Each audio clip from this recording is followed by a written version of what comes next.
বিনোদনে জ্ঞান অন্বেষণ করুন সৃজনশীলতা চ্যানেলের পক্ষ থেকে ভিউয়ার্সদের জানাই ধন্যবাদ।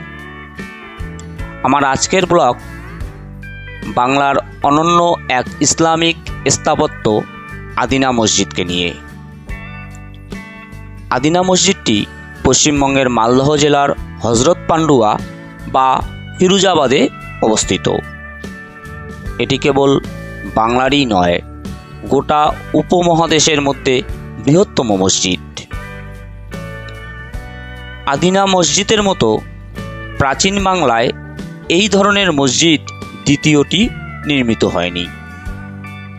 এটিকে বিশ্বের অন্যতম বিস্ময়কর স্থাপনা বলে মনে করা হয়।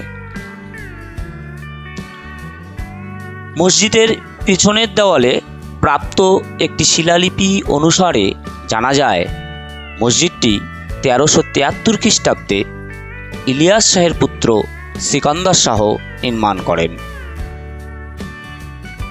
সুলতানের ইচ্ছা ছিল দামেস্কো, বাগদাদ, কর্ডোবা অথবা কায়রোর মতো রাজধানী শহরের মসজিদগুলির আকার, আয়তন ও আড়ম্বরের সঙ্গে তুলনীয় একটি মসজিদ নির্মাণ করবেন ভারত উপমহাদেশে। তার সেই ইচ্ছার বাস্তবায়নেই নির্মাণ করা হয় আদিনা মসজিদটি।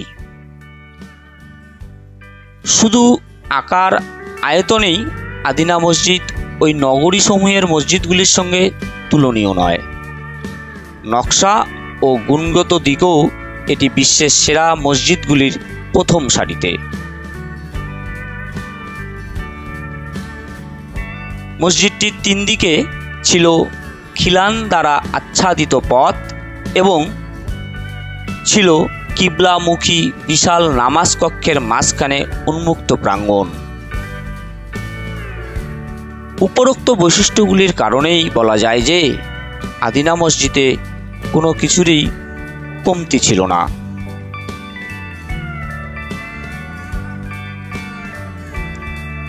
মসজিদটির দেওয়ালগুলি নিচের অংশ পাথর বাঁধানো ইট দিয়ে তৈরি ও অন্য অংশগুলি শুধু পোড়া ইট দিয়ে তৈরি।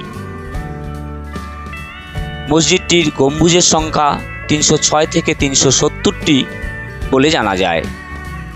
গম্বুজগুলির ভিত্তিমূল ছিল বর্গাকার, মধ্যস্থল ছিল গোলাকার এবং